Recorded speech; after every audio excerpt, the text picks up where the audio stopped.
विश्वानि देव सवितरु दुरितानि परासुव यद्भद्रं तन्नयासुव। ॐ शं नो मित्रः शं वरुणः शं नो भवत्वर्यमा शं न इन्द्रो बृहस्पतिः शं नो विष्णुरुक्रमः। ॐ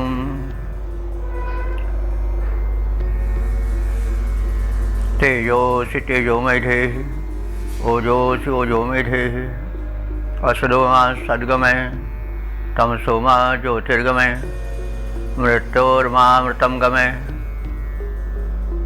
ॐ जीवेम शरदाशतं शृणुयेम शरदाशतं पश्येम शरदाशतं अदीनां शरदाशतम्। ओम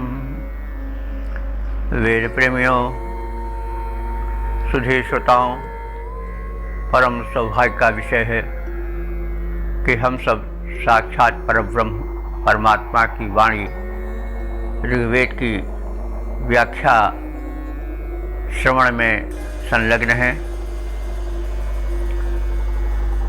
संप्रति ऋग्वेद के प्रथम मंडल के 86वें सूक्त की व्याख्या में हम सब प्रवेश करने जा रहे हैं। यह सूक्त गायत्री नामक छंद में निबद्ध है। मंत्र दृष्टा हैं गौतम राहुगण और देवता हैं मरुदगण। इस सूक्त में कुल 10 मंत्र हैं। अब सर्वप्रथम हम इस सूक्त के प्रथम मंत्र की व्याख्या करेंगे। मंत्र का पाठ प्रथम किया जाए। इस मंत्र का शीर्षक है मरुदगणों की भक्ति पूर्ण सुरक्षा प्रदान करने वाली। ओम मरुतो यस्य हि क्षये पाठादिवो विमहसः स गोपातमो जनः।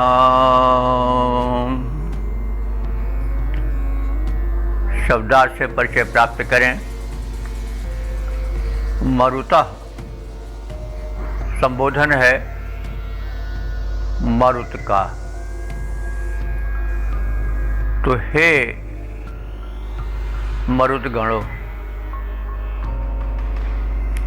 तुम कैसे हो?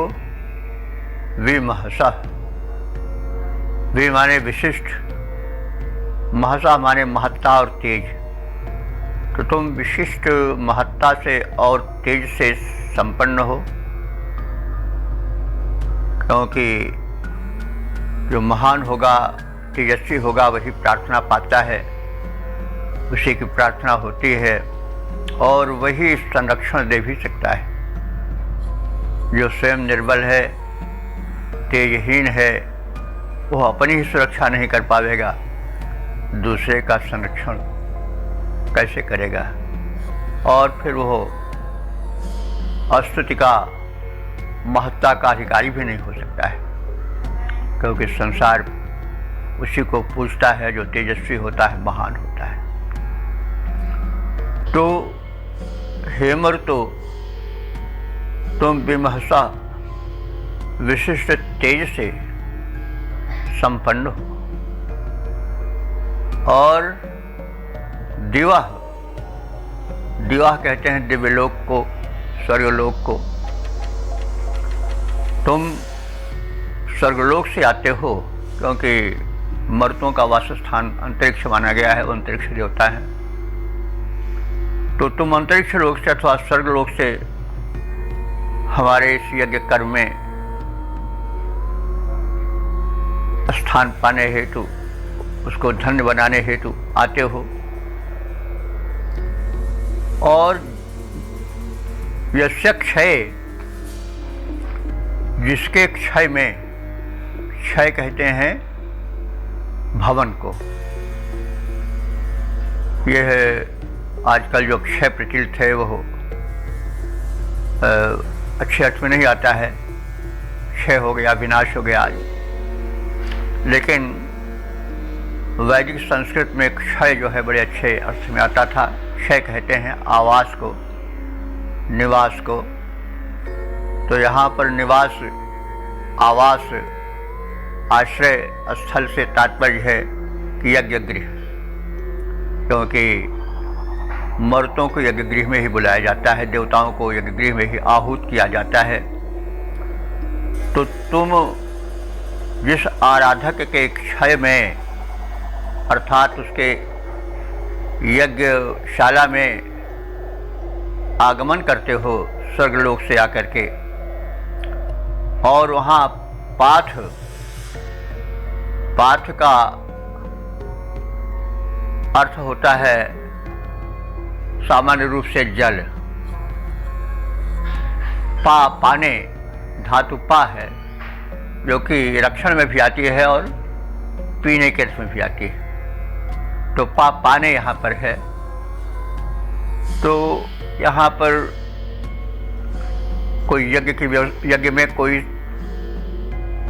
सामान्य जल की तो पीने के लिए प्रस्तुति नहीं होती है आवाहित देवता की।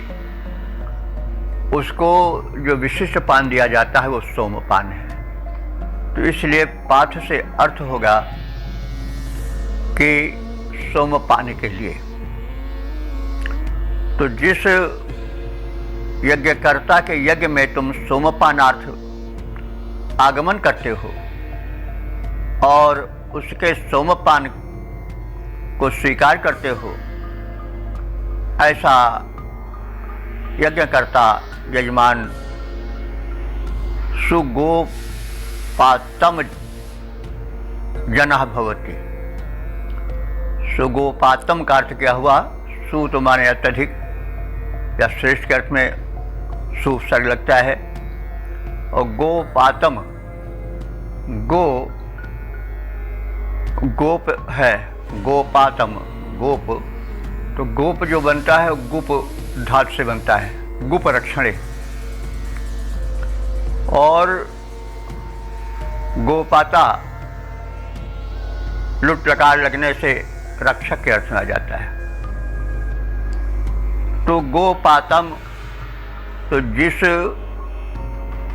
यज्ञकर्ता के तुम श्रेष्ठ संरक्षक बन जाते हो, वह गोपातम यानी संरक्षित, श्रेष्ठ रूप से, पूर्ण रूप से संरक्षित, सुरक्षित हो जाता है। सह जनः पूर्ण रूपेण संरक्षिता भवति यस्योपरि भवतः संरक्षण दृष्टि याति। यानी जिस पर आपकी संरक्षण दृष्टि जाती है वह अत्यंत सुरक्षित बन जाता है। अब सोम शब्द बड़े महत्व का है वेद में। अब सोम से एक पौष्टिक पेय पदार्थ तो द्योतिथि होता है। सोम से भक्ति रस को भी ले सकते हैं। सौम्य, सोम का शाब्दिक अर्थ अमृत भी होता है। तो सोम पान से भक्ति रस जब आराधना की जाती है तो उस आराधना में भक्ति की बड़ी आवश्यकता होती है।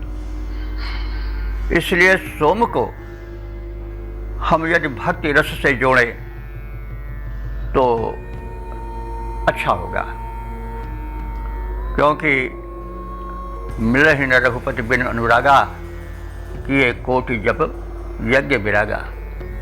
तो आराधना में भक्ति का होना आवश्यक है। भक्ति वो भावना है जो आराध्य से जुड़ी होती है, उसके प्रत्येक तीव्र समर्पण की भावना होती है, जहाँ पर कि अहम का पूर्ण विनाश हो जाता है। वो अवस्था भक्ति की अवस्था होती है। तो भक्ति अपने में संपूर्ण ईश्वर की प्राप्ति का एक साधन माना गया है कि वहाँ पर अहम नहीं रहता, वहाँ पर कुंठा नहीं रहती है, वहाँ पर समर्पण रहता है। राम सो बड़ो है कौन मोसो कौन छोटो, राम सो खरो है कौन मोसो कौन खोटो। तो इसलिए हम सोमपान से अर्थ भक्त द्वारा प्रस्तुत सौम्य भाव, भक्ति भाव का अर्थ ले सकते हैं। कुछ व्याख्याकारों ने सोम का अर्थ वीर्य शक्ति भी किया है।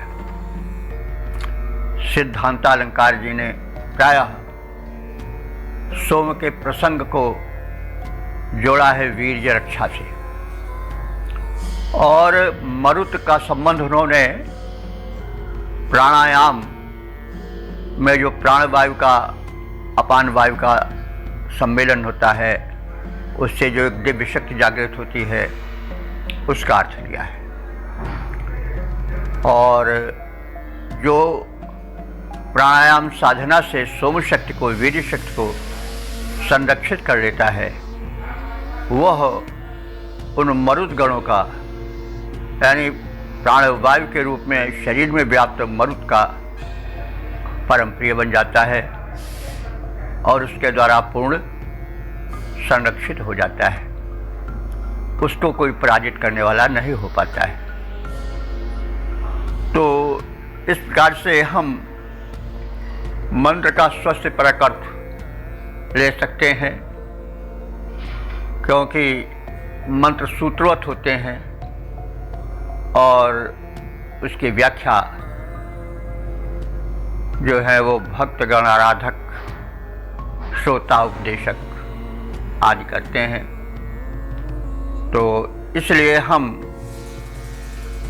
इसको इस रूप में मान सकते हैं कि मरुदगण जो एक देव विशिष्ट हैं, जो कि इंद्र के प्रधान सेनापति हैं, वे भक्तों द्वारा आहूत होते हैं। वे बड़े तेजस्वी हैं और जिसके यज्ञस्थल में, कर्म यज्ञ में वे आते हैं, वे धन्य हो जाते हैं। और जब उन भक्तों द्वारा प्रस्तुत सोमरस का अथवा भक्ति रस का रसास्वादन करके मर्द प्रसन्न होते हैं, तो उनके द्वारा वह साधक पूर्ण संरक्षित हो जाता है। और फिर जैसा कहा गया है कि सीम को चापी सके जगतासु, बड़ रखवार रमापति जासु। तो जब संरक्षक मरुद बन जाते हैं, जैसे पहले भी निवेदन किया गया है कि शक्ति वही है, नाम भेद हो जाता है, भाव वही है, भाषा में परिवर्तन हो जाता है। तो इसलिए जिसका संरक्षण वो परम शक्ति करती है, उसका कोई कुछ बिगाड़ नहीं सकता है। तो जो सोमरस प्रदान करता है, भक्ति भाव प्रदान करता है, वो परमात्मा द्वारा रक्षित होता है। लेकिन भक्ति भाव को भी सज्जनों, जैसा कि आजकल लोक में होता है, और मनुष्य की यह प्रवृत्ति होती है कि वह सरलता की ओर अधिक झुकता है। इसीलिए मंदिरों में, मस्जिदों में ज़्यादा भीड़ लगती है कि वहाँ जाएंगे, पहुँच जाएंगे, बस प्रार्थना कर लेंगे और सुन लेंगे कुछ, उसके बाद हमारा कल्याण हो जाएगा।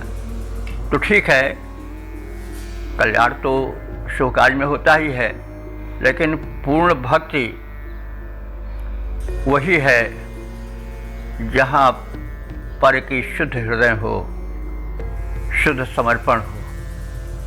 तुलसीदास यद्यप नाम की बड़ी महिमा गाए हैं कि सकृत प्रणाम के ही अपनाए, उस परम शक्ति से एक बार राम जिसको उन्होंने माना है प्रणाम कर लो, वो अपना लेते हैं।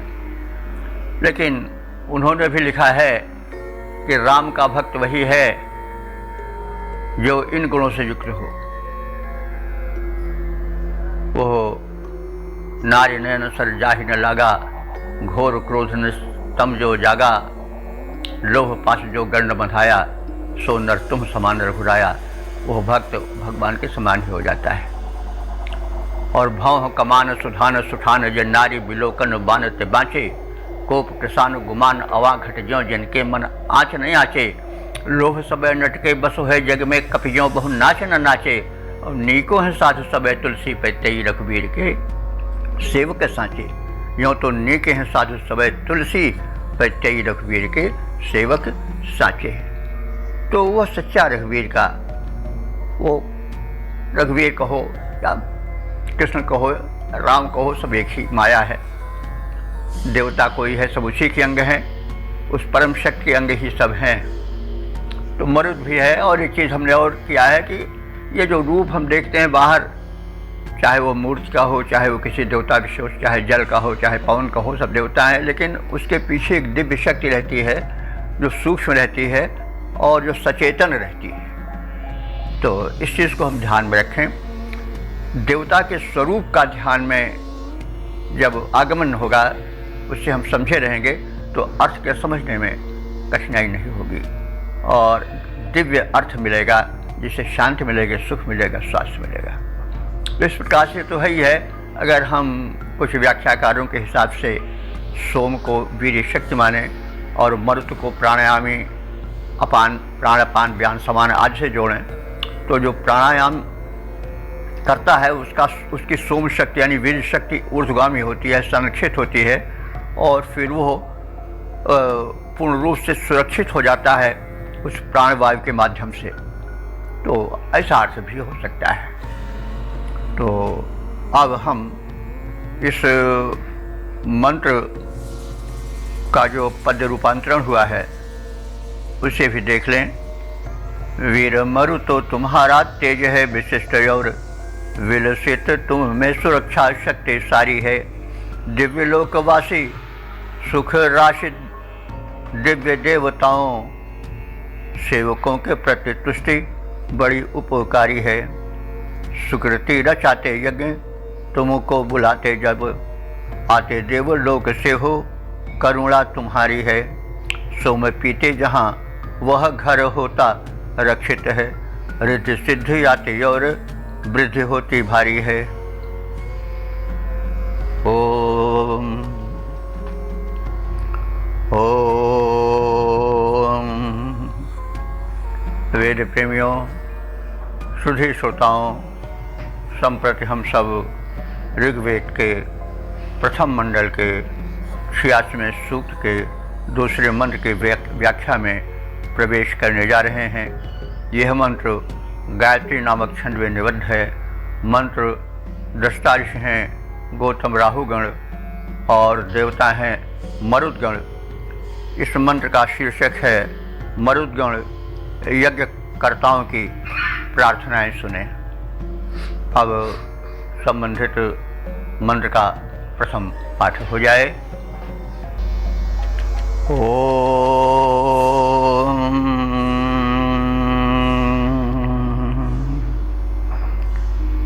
यज्ञैर्वा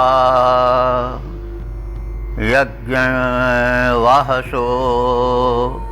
विप्रस्य वा मतीनां मरुतः शृणुता हवम्। शब्दार्थ से परिचय प्राप्त करें। यज्ञ वाहसः, देखिए थोड़ा जान लें, आप सब परिचित होंगे फिर भी। ये जो ज्ञान शब्द है हिंदी का, यह जा और या इन दो वर्णों के मेल से बनता है।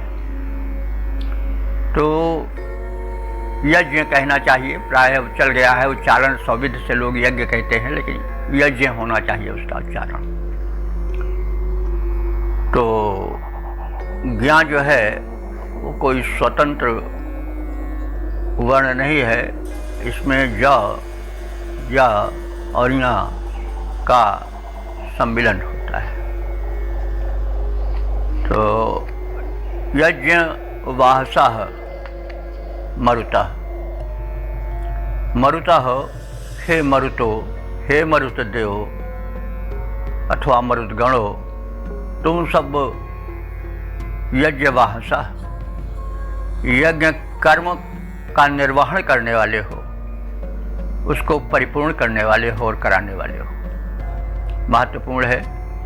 यज्ञ की परिभाषा हम केवल यज्ञाग्नि जलाकर उसमें आहुति डालने तक ही न करें, वो तो करना भी चाहिए, लेकिन केवल वहीं तक उसे सीमित न रखें। यावत तो शुभ कर्म है वे सब यज्ञ हैं, यज्ञों श्रेष्ठतमं कर्म। तो मरुत का बड़ा योगदान रहता है जीवन यज्ञ में भी और हव्य प्रदान करने वाले यज्ञ में भी। बैठे कितना दम है, पवन से ही तो बल आता है, तो उसी से तो सांसें चलती हैं। और मरुत से जैसा है कहा गया कि प्राणायाम से भी हम जोड़ सकते हैं, प्राणायाम में अतुल शक्ति होती है। आप लोगों ने ये ज़्यादा दिन नहीं हुआ हुए एक बड़े प्राणायाम के साधक थे, उन्होंने प्राणवायु पर अधिकार पा लिया था। राम मूर्ति जी थे, वे कार को रोक लेते थे, हाथी को अपने सीने पर चढ़ा लेते थे प्राणायाम के बल पर। किसी सज्जन विद्वान के मुख से हमने सुना है कि उन्होंने सरकार से निवेदन किया, तब ब्रिटिश हुकूमत थी, कि यदि सरकार गोवध रोक दे तो हम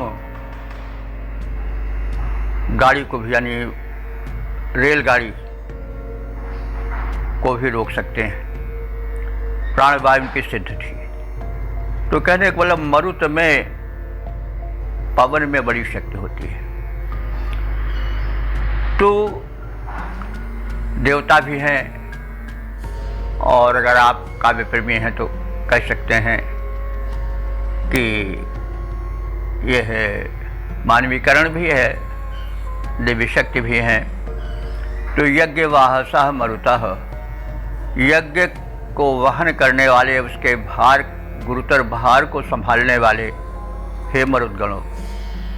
तो देव रूप में, पवन रूप में वो जीवन यज्ञ को चलाते हैं। जब तक पवन के मरुद इसी में सब आ जाते हैं, उनका तीव्र रूप, आंधी तूफान वाला रूप मरुद है, प्राणपान समान व्याध वाला रूप भी उन्हीं का है, किसी न किसी रूप में। तो जीवन यज्ञ पवन से ही चल रहा है, प्राण व्यान समान, प्राण तत्व, प्राणवायु आदि आदि। आप सब अपने हिसाब से उसका विस्तार करते रहें, समझते रहें, अनुकूल अर्थ निकालने के लिए। तो यज्ञ वाहसः, जीवन यज्ञ को चलाने वाले हे मरुत गणों, यज्ञ वा, यज्ञ माने यज्ञों के द्वारा, अर्थात यज्ञकर्ताओं के द्वारा अध्याहार करना पड़ेगा। तो यज्ञकर्ता ज्ञानी यजमान अथवा याज्ञिक जो पुरोधा हैं, वे उनके द्वारा, और विप्रस्य मति नाम, और जो यज्ञस्थल पर उपस्थित विप्र हैं, विप्र माने विशिष्ट ज्ञानी। तो जो विप्र हैं, विशिष्ट ज्ञानी पुरुष हैं, उनकी मति नाम और जो मतिमान हैं, उनके द्वारा जो उपदेश दिया जाता है, जो स्तुति की जाती है, तो उन स्तुतियों को हे मरुत देवता तुम सुनो। हवम श्रुत, हव माने आवाहन, स्तुति। तो तात्पर्य है कि इस जीवन यज्ञ में अथवा इस यज्ञ में जिसे हम संपादित कर रहे हैं, जहाँ पर तुम आमंत्रित हो, उसमें आओ। तुम रक्षा के गुरुतर भार को संभालने वाले हो। इस यज्ञ में जो यज्ञ कराने वाले ऋत्विज हैं अथवा यजमान हैं, वे तुम्हारी प्रार्थनाएं करते हैं। बुद्धिमान लोग सदुपदेश देते हैं, तुम्हारी प्रार्थना और तुम्हारे महत्ता के तत्व समझाते हैं। उनको तुम और उनके हवम माने आवाहन को, हम सबके पुकार को श्रुत अवश्य सुनो। यह हमारी प्रार्थना है। तो यज्ञ का गुरुतर भार वहन करने वाले मर्दों, हमारे इस जीवन यज्ञ में, हमारे इस प्रारंभ किए हुए यज्ञ कर्म में, जहाँ पर कि ज्ञानी याज्ञिक और बुद्धिमान पुरुष स्तुतियों द्वारा तुम्हारा आवाहन करते हैं, उन स्तुतियों को आप सुनो और हमारा कल्याण करो। तो अब इसका हम चाहें तो प्राणायाम से भी जोड़ करके अर्थ कर सकते हैं। शरीर स्वयं यथा पिंडे तथा ब्रह्मांडे, इस शरीर में पूरा ब्रह्मांड है। जो कट से नीचे वाला भाग है वह मर्त्यलोक है, जो नाभि से ऊपर का भाग है वह अंतरिक्ष लोक है, और जो कंठ से ऊपर का भाग है विद्य लोक है। तो इस प्रकार से भी हम अर्थ को समझते चलें और अपने हृदय में धारण करके अपने जीवन को धन्य बनाते चलें। तो इस प्रकार से हमने इस मंत्र में निहित संदेश, शब्दार्थ, भावार्थ आदि का संक्षिप्त ज्ञान प्राप्त किया। अब इसके पद्य रूपांतरण में प्रवेश किया जाए। शुभ कर्म यज्ञ करते हैं यजमान, शुभ कर्म यज्ञ करते हैं यजमान मानव, मानव के जीवन का लक्ष्य हितकारी है। सकुशल यज्ञ का समापन हो शांतिपूर्ण, मरुतों तुम्हारी जिम्मेदारी यह भारी है। गुरुतर भारवाही मरुतों पधारो यहाँ, हम सभी करते प्रतीक्षा जो तुम्हारी हैं। श्रवण करो जो ज्ञानी ऋत्विज सुना रहे हैं, तुम्हें निज स्वर द्वारा प्रार्थना हमारी है, तुम्हें निज स्वर द्वारा प्रार्थना हमारी है। जो याज्ञिक अथवा पुरोधा यज्ञ कराने वाला यज्ञ कर्म करता है तो उच्चारण तो स्वयं करता है कि, लेकिन वह यजमान के लिए होता है। वह अहम जो मैं जो कहता है तो हम समर्पयामि, तो वह स्वर होता है वास्तव में यजमान का, भले ही उसको पुरोधा कहे। तो इस अर्थ में वही कहा है कि हम पुरोधाओं के माध्यम से, याज्ञिकों के माध्यम से जो यजमान आपकी प्रार्थना कर रहे हैं उससे आप सुनो। ओम ओम। सुधे श्रोताओं, वेद प्रेमियों, संप्रति हम सब ऋग्वेद के प्रथम मंडल के 86वें सूक्त के तीसरे मंत्र की व्याख्या में प्रवेश करने जा रहे हैं। यह मंत्र गायत्री नामक छंद में निबद्ध है। मंत्र दृष्टार्षि हैं गौतम राहुगण और देवता हैं मरुदगण, तथा इस मंत्र का शीर्षक है ज्ञानियों के उपदेशों पर चलने वाला समृद्ध बन जाता है। अब प्रथम संबंधित मंत्र का पाठ हो जाए। ओम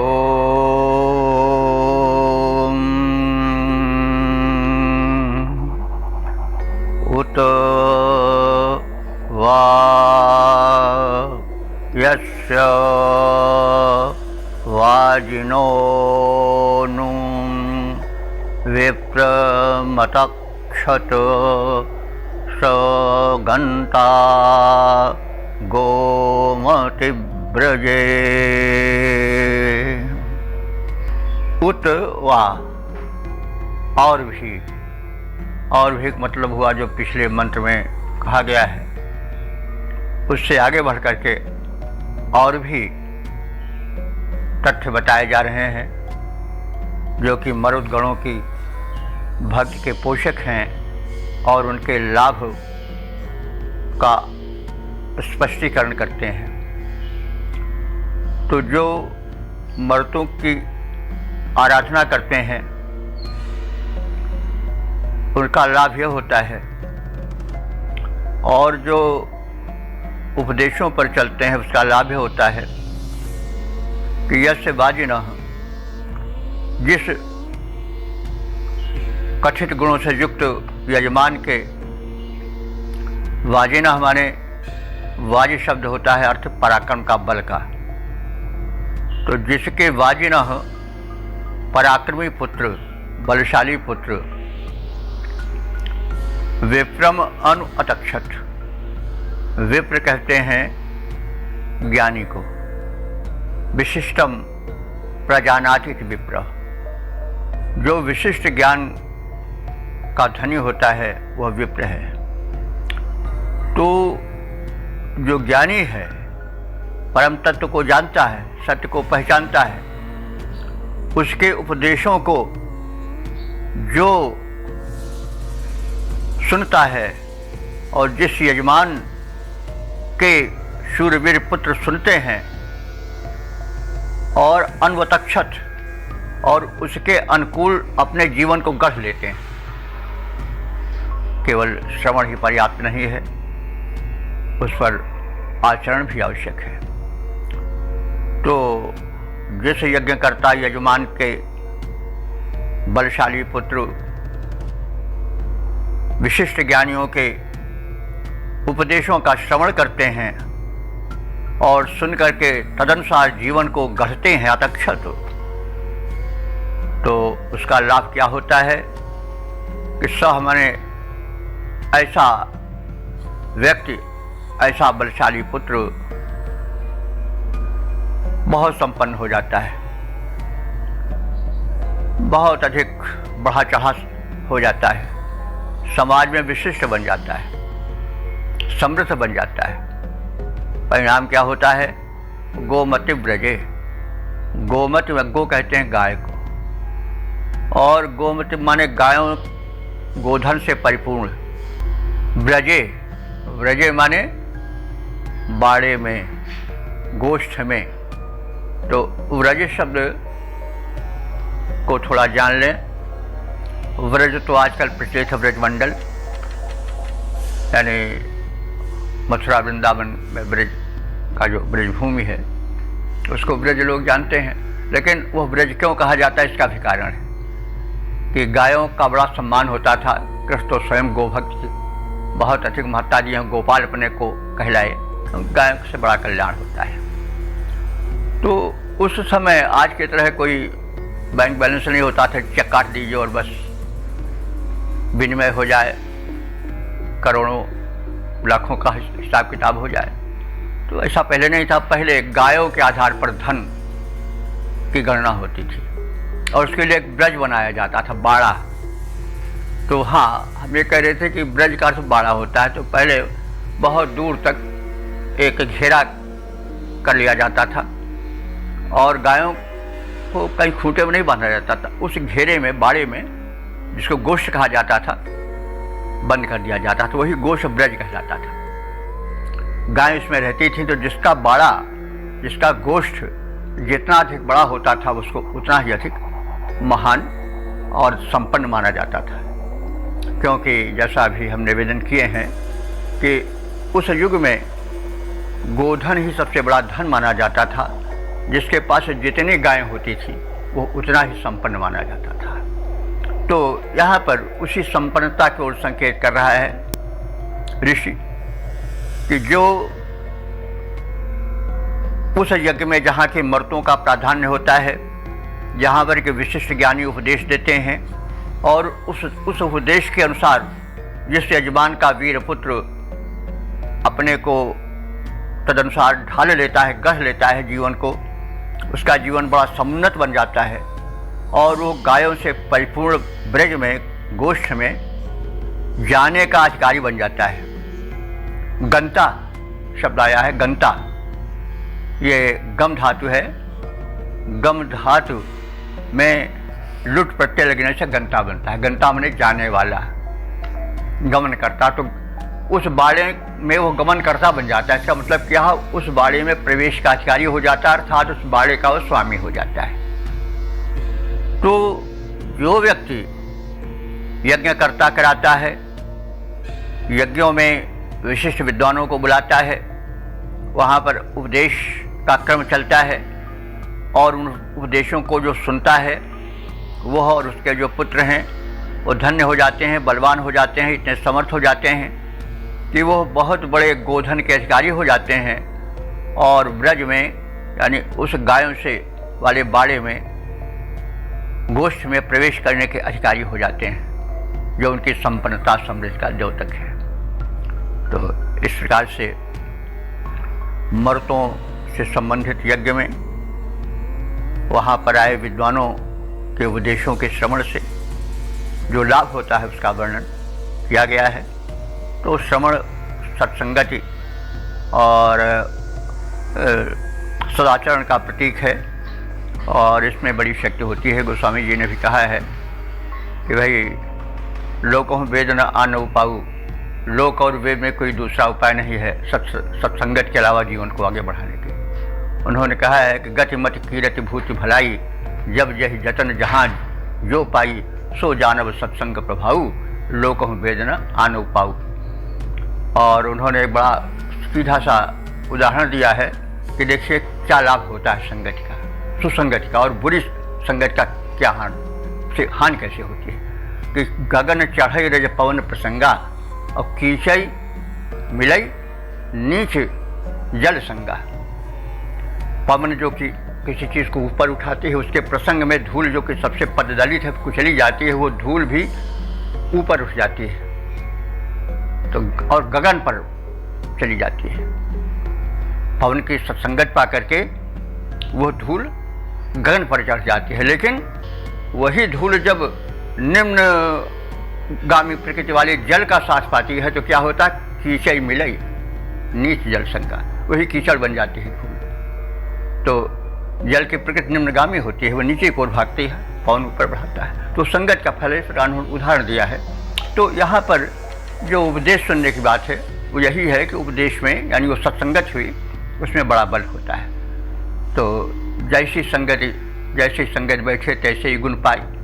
जैसे आप बैठोगे, जिसके साथ रहोगे, उसके आचरण का प्रभाव पड़ेगा। तो मतलब इसमें सत्संगति का भी और उसके लाभों का भी संकेत किया गया है। तो जीवन यज्ञ में जो व्यक्ति आता है, मरुतोपासना करता है, उसको हम प्राणायाम से भी जोड़ सकते हैं और वह ज्ञानियों के सदुपदेशों को सुनता है तो उसका प्रभाव मनुष्य पर तो पड़ता है, उसके बाल बच्चों पर भी पड़ता है और वो शूरवीर बनते हैं और बहुत बड़े गोधन के स्वामी हो जाते हैं, समृद्ध बन जाते हैं। यह तात्पर्य है। तो इस प्रकार से हम इसके शब्दार्थ भावार्थ के जानने के पश्चात अब इसके पद रूपांतरण में प्रवेश करें।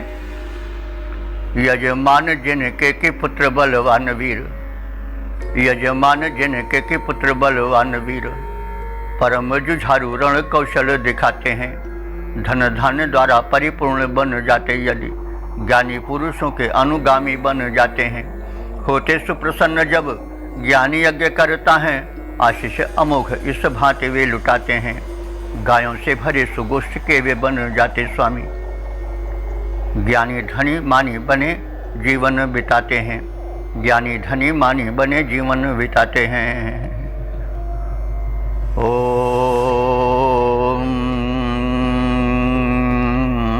ओम। वेद प्रेमियों, सुधीर श्रोताओं, संप्रति हम सब ऋग्वेद के प्रथम मंडल के 86वें सूक्त के चौथे मंत्र की व्याख्या में प्रवेश करने जा रहे हैं।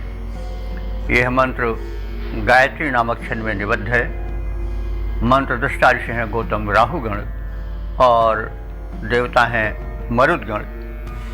इस मंत्र का शीर्षक है यज्ञीय वातावरण में मर्तों की अस्तुति से परमानंद की वृष्टि। अब प्रथम संबंधित मंत्र का पाठ हो जाए। ओम अस्य वीरस्य वर्हिषि सुतः सोमो दिविष्टिषु उक्थं मदस्य शस्यते। ओम। अब शब्दार्थ से परिचय प्राप्त करें। इसमें मरुतों से संबंधित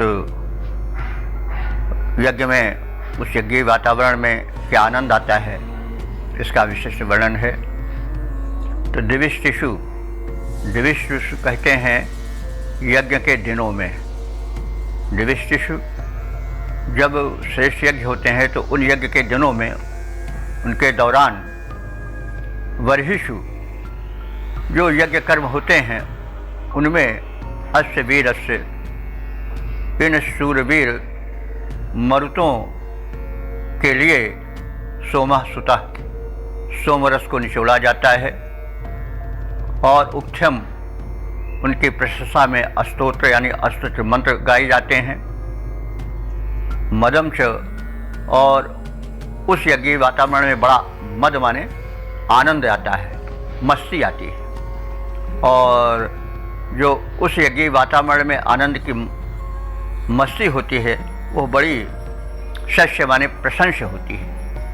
यानी उस सम्मेलन में जबकि मरुदगण हैं, उनका आवाहन है, लोग आते हैं, मंत्र गाते हैं, यज्ञ करते हैं, झूमते हैं, सोमरस का पान होता है और वो जो वातावरण यज्ञ बनता है उसमें अरे अनमोल अकथ्य मस्ती की अनुभूति होती है जन जन में। तो यह है इस मंत्र का आशय हुआ, संक्षिप्त शब्दार्थ हुआ। तो मतलब जब शुभ कर्म होता है, सम्मेलन होता है, लोग इकट्ठे होते हैं और एक उत्सव का रूप ले लेता है जीवन यज्ञ अथवा यज्ञ कर्म, तो उस समय जब संकीर्तन भजन गायन होता है, जब वाद्य बजते हैं, सब लोग झूम उठते हैं, तो एक विचित्र मस्ती आती है और वो मस्ती अकथ्य है और प्रशंसनीय तो है ही है।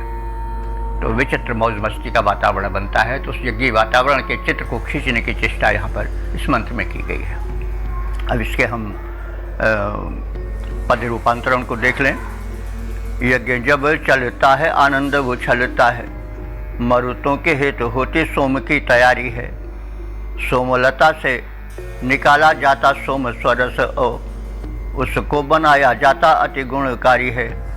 मरुतों की गाई जाती है प्रशस्त मंत्रों द्वारा, दिव्यानंद याता जो कि मनोमुग्धकारी है। आनंद प्रशंसित है होते बलिहार सब, होती मरुतों की बार बार जयकारी है।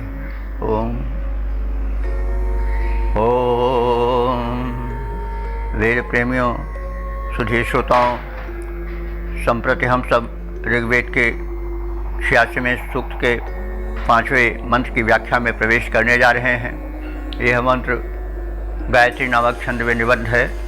मंत्र दृष्टा हैं गौतम राहुगण और देवता हैं मरुदगण। मंत्र का शीर्षक है मरुदगण सुपात्रों की स्तुतियों को सुने और उन्हें धन धान्य प्रदान करें। अब प्रथम मंत्र का पाठ हो जाए। ओम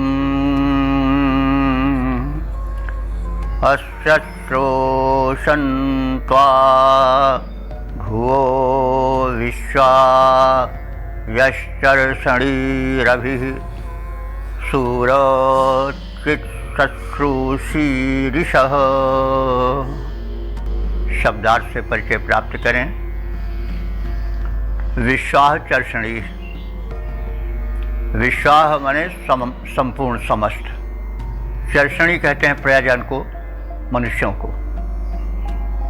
तो हे संपूर्ण प्रजाओं के स्वामी, मनुष्यों के अधिपति, तुम विश्वाचर्षणी समस्त मानवों की सूरमचित और विद्वानों को भी, सूर माने होता है विद्वान, ये छोटा यानी दंती सा से संबंधित सूर्य है। शूर का अर्थ होता है शूरवीर बलवान, ये सूर्य है। ये सूर्य शुद्ध संस्कृत है, इसका अर्थ होता है विद्वान, विशेष ज्ञानी। मुह्यंत यत सूर्यः, श्रीमद्भागवत का जो मंगलाचरण है उसमें आया है कि तेने ब्रह्म हृदय आदि कवे मुह्यंत यत सूरा, मुह्यंत यत सूर्यः। यह जो वेद ज्ञान है बड़ा गूढ़ है, और इस वेद ज्ञान के गूढ़ता को ब्रह्मा के हृदय में प्रकट किया परमात्मा ने। जिस वेदार्थ में सूर्य हमारे विद्वान गण भी मोहित हो जाते हैं, भटक जाते हैं, तो सूर्य वहाँ भी आया है और तक अनेक स्थानों पर आया है। तो सूर्य शब्द का बहुवचन है सूर्य। तो यहाँ पर सूर्य हमारे श्रेष्ठ विद्वान ज्ञानी गण। तो हे संपूर्ण मानवों के स्वामी, आप संपूर्ण मानवों को सूरमचित और जो विद्वान हैं उनको भी ईशु सश्री, ईश कहते हैं अन्न को, धन धान्य को। तो उनको तुम धन धान्य सश्रू माने पर्याप्त मात्रा में दो, क्योंकि प्राय विद्वान लोग चिंतन मनन में, आविष्कार में मग्न रहते हैं, वो धन के पीछे ज़्यादा काम नहीं कर पाते हैं। इसीलिए प्राय विद्वान दरिद्र भी हो जाते हैं, क्योंकि वे दार्शनिक हैं, विचारक हैं, चिंतक हैं, उसी में खोए रहते हैं। और धन तो दुनियादारी से मिलता है। दुनिया के हथकंडों को जानो तो धन के व्यापारी तत्व को जानो, उसके मर्म को जानो, तब धन मिलता है। तो उसी ओर संकेत है कि हे मरुदगण, जो सूर्य हैं यानी विद्वान हैं, ज्ञानी हैं, चिंतक हैं, उनको तुम अन्न धन धान्य प्रदान करो, क्योंकि वे जो है वो धन की प्राप्ति के लौकिक उपायों में उतने कुशल नहीं होते हैं। इसलिए इन मरुदगणों से प्रार्थना ऋषि कर रहा है कि आप सामान्य मानवों को धन धान दो, साथ साथ उन विद्वानों का भी ध्यान रखो जो कि लोकहित चिंतन में, दार्शनिक विचारधारा में खोए रहते हैं, ज्ञान के चिंतन मनन में संलग्न रहते हैं और धन वैभव को नहीं अधिक इकट्ठा कर पाते, लेकिन वे भूखे न रह जाएं, अभावग्रस्त न रह जाएं। इसलिए आप उनको भी धन प्रदान करते चलो। तो ईशा अन्न के लिए आता है, लेकिन अन्न जो है वही धन है। तो अस्य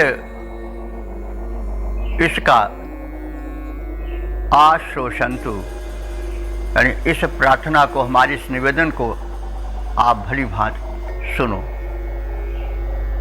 यानी सर्वशत्रु जेता मरुदगण अस्तुता की, अस्तुतकर्ता की स्तुतियों को सुनो।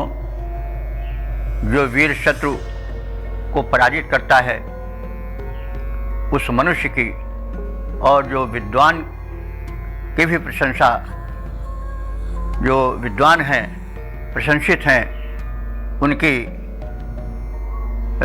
दशा को भी तुम सुधारो, उन्हें भी धन धान्य से संपूर्ण करो और हम सबको अन्न धन से परिपूर्ण करो। तो यहाँ जो शत्रुओं को पराजित करता है उससे अर्थ जो काम क्रोध लोभ आदि शत्रु हैं उनसे भी हम ले सकते हैं, क्योंकि जो आध्यात्म प्रकृति के होते हैं, काम क्रोध लोभ मद मोह के दमन में उन शत्रुओं को हराने में लगते हैं, तो वे भी सांसारिक धन को ज़्यादा नहीं इकट्ठा कर सकते हैं। क्योंकि जो धन के कमाने के लिए तो है, तो उसमें सब उपाय करने पड़ते हैं, छल बल सब, तो वो तो भीतरी शत्रुओं को दबाते हैं। काम क्रोध के लोभ मोह मद, जब लोभ मोह मद के दबाने में लगेंगे तो सांसारिक धन वैभव नहीं पावेंगे, इसलिए उनके भी ऊपर आप ध्यान रखो।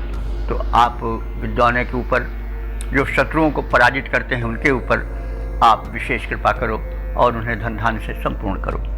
तो अब हम इसके छंदोबद्ध रूप पर ध्यान दें। सर्व शत्रु जेता मरु तो नमन तुमको है, गायक तुम्हारा गुण गान दिव्य गा रहे। उसको श्रवण कर साधक उपासकों को, धन धान्य दो उन्हें जो तुमको मना रहे। वीर मरु तो सुनो प्रशंसा उन मानवों की, जो कि शत्रुओं को मार करके भगा रहे। उन सुधी साधकों की कीर्ति भी सुनो अवश्य, जो कि ज्ञान दीप द्वारा तम को मिटा रहे। उन सुधी साधकों की कीर्ति भी सुनो अवश्य, जो कि ज्ञान दीप द्वारा तम को भगा रहे। ओ